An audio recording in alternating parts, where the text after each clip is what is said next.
So the last video I made, I was telling y'all about the neighbors from hell. So I got two more stories about these neighbors from hell.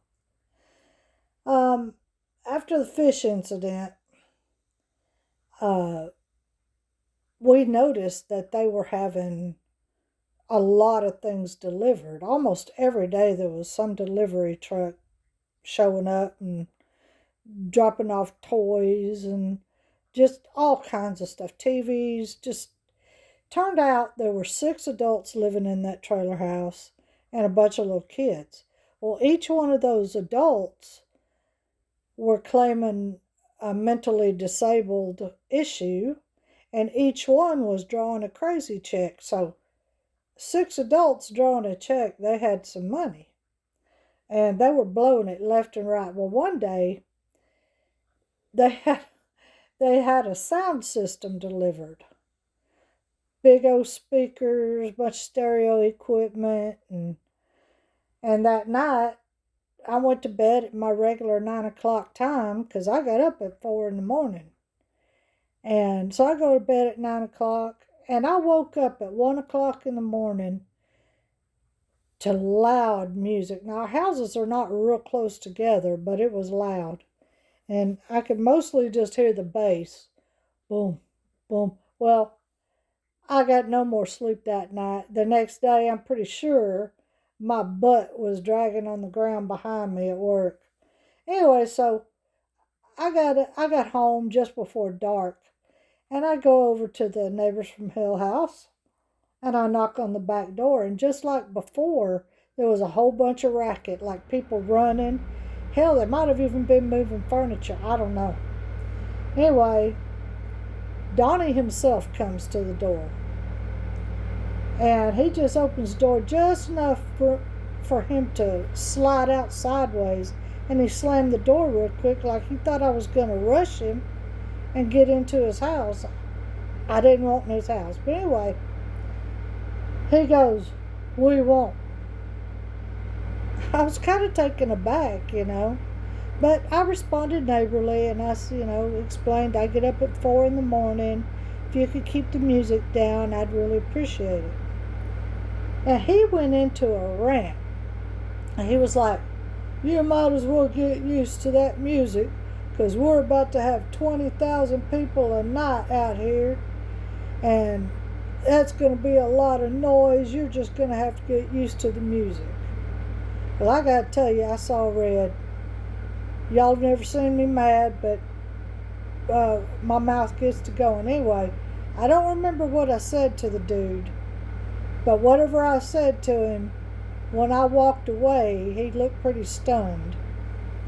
And then when I went to bed at 9 o'clock, the music was going, or I was getting in bed, and right at 9 o'clock, the music just stopped.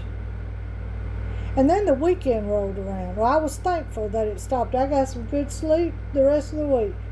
So the weekend rolled around, and my brother Zach and I were out in the yard working. And all of a sudden, their front door came open, which was very unusual. And because we didn't even hardly ever see the kids outside playing on all the toys that they had delivered. Anyway, so the front door opens, and one of the little kids comes out carrying a sign about 1 foot by 1 foot, and it just had one word on it, karaoke, and 2 sticks. And the kid goes out to the road and plants this sign. And then the adults started dragging out, they brought out 2 big old speakers and a microphone. And the 6 adults took turns singing. Well, they were screeching into that microphone.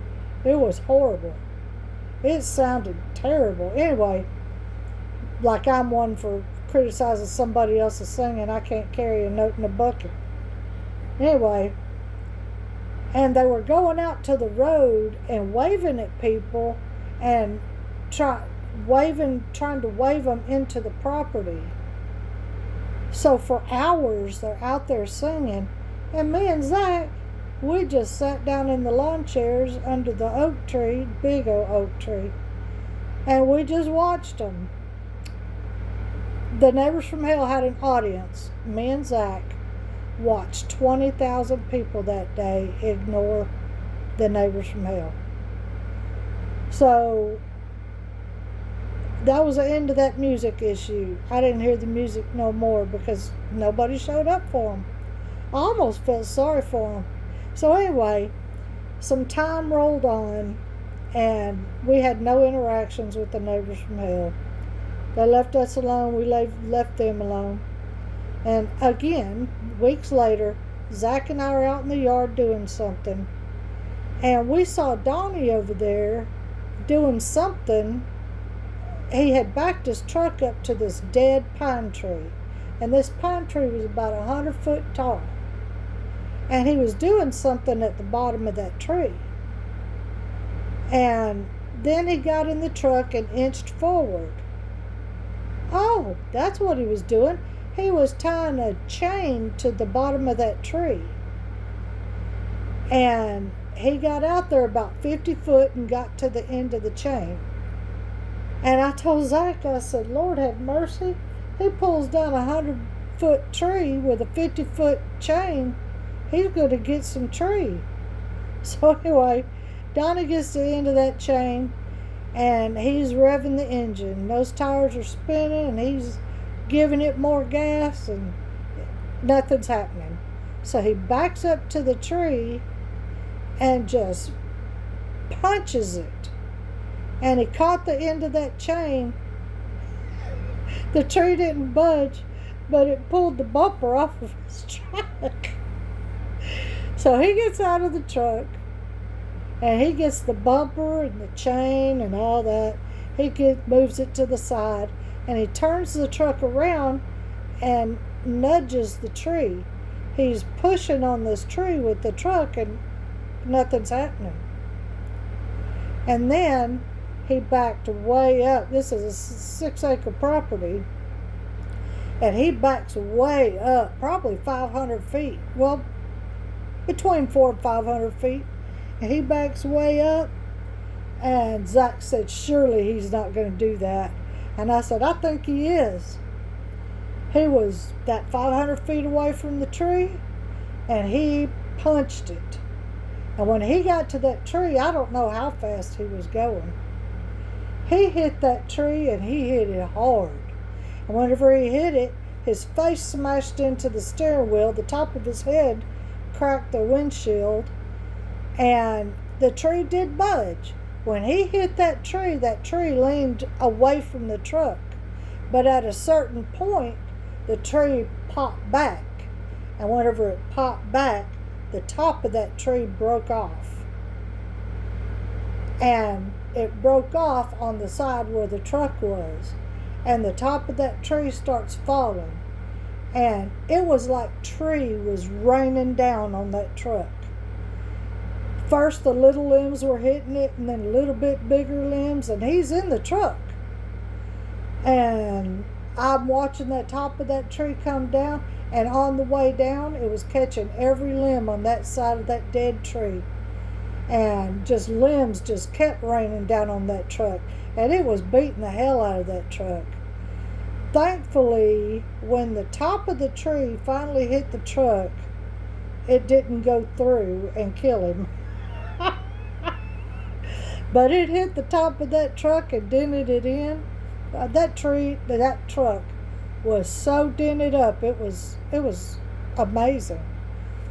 And Zach and I, by then, we were at the edge of the fence. You know, we were fairly close to him by then, because it was scary, you know, watching all that. Anyway, he got out of that truck, and he held his hand on his head, and he looked at us. He said, I hit my head on my head. And he turned around, and he's wobbling, and I bet he had a concussion out of it. He wobbled around that tree and went in the house. And Zach and I were laughing so hard. Oh, my goodness. This guy. Well, months later, that tree did fall after the Donnie and them were gone. that tree did fall all on its own.